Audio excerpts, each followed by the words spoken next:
Bonsoir tout le monde. Assalamu alaikum wa rahmatullah. Monsieur l'ambassadeur du Maroc au Sénégal, Mesdames, Messieurs les membres du corps diplomatique,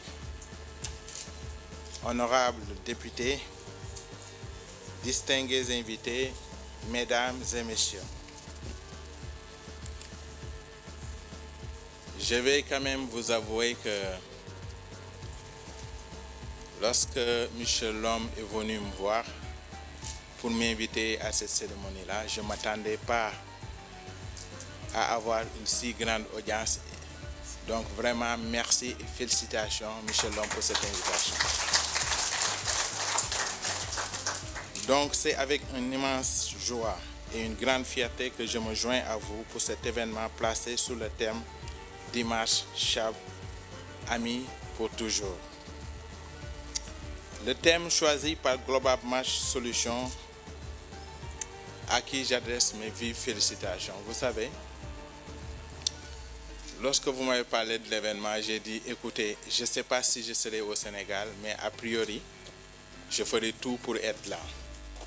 Vous savez, le Sénégal et le Maroc, je l'ai dit, il y a dans beaucoup de pays, le langage diplomatique dit toujours pays frère, on le dit avec tout le monde. Mais lorsqu'il s'agit du Maroc, au-delà du fait que c'est la vérité, mais je pense que c'est complètement entré dans nos cultures et dans nos mentalités. Les Sénégalais prennent des Marocains comme leurs frères, vice-versa.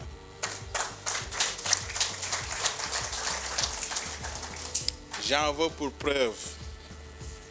Personnellement, je suis un immigré, un Sénégalais de l'extérieur qui a vécu 22 ans à l'extérieur. Je suis rentré au Sénégal. Ça fait plusieurs années que je vais et je reviens. Dites-moi quel pays il y a une association des Sénégalais ressortissants de ce pays-là. Il n'y en a pas. Donc ce qu'on a vu avec le Maroc, les Sénégalais qui ont vécu au Maroc, c'est une chose extraordinaire que nous encourageons ici.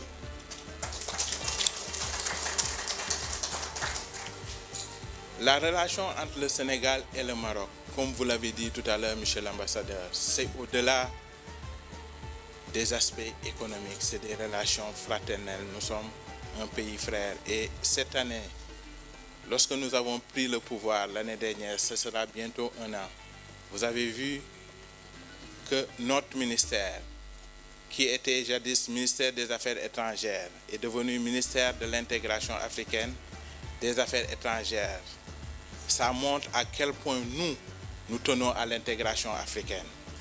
Et l'exemple du Sénégal et du Maroc, moi je l'ai dit ailleurs, en réunion de travail, nous devions nous inspirer de cette relation d'intégration entre le Sénégal et le Maroc pour faire la même chose avec les autres pays africains.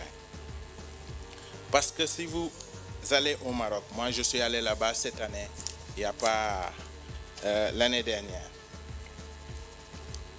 de Dakhla à Casa, de Casa à Rabat, Marrakech, où j'ai été à l'université, non pas Marrakech, à côté de Marrakech, à l'université Mohamed VI. Binguirir, effectivement. Tout ce que nous avons vu au Maroc nous inspire au plus haut niveau. Je suis allé même voir mon frère, l'honorable député, chez lui. Je le vois comment il est intégré avec son épouse, avec ses enfants maroco-sénégalais. Donc, il n'y a rien à dire lorsqu'il s'agit des relations sénégalo-marocaines. Aujourd'hui, au ministère de l'intégration africaine, moi dans mon département, dans le sous-secteur des Sénégalais de l'extérieur, j'ai trouvé un projet qui date de 2011, que des diplomates ont été faire du benchmarking au Maroc concernant les cartes consulaires, etc. C'est ce programme-là que nous sommes exactement en train d'appliquer. Ceci veut dire à quel point nos relations sont de très bonnes relations. Nous savons aujourd'hui que le roi, Sa Majesté Mohamed VI, je me rappelle, un très jeune Sénégalais, lorsqu'il venait ici, avant même qu'il ne soit roi. Aujourd'hui, c'est le roi, donc c'est extraordinaire. Un peu pour dire, nous sommes heureux et fiers d'être ici. Monsieur l'ambassadeur, merci pour votre présence. Michel Lhomme, merci pour cette organisation-là. Nous sommes fiers d'être ici et j'espère que c'est une première et ce ne sera pas une dernière. Vive le Maroc et vive le Sénégal. Merci beaucoup.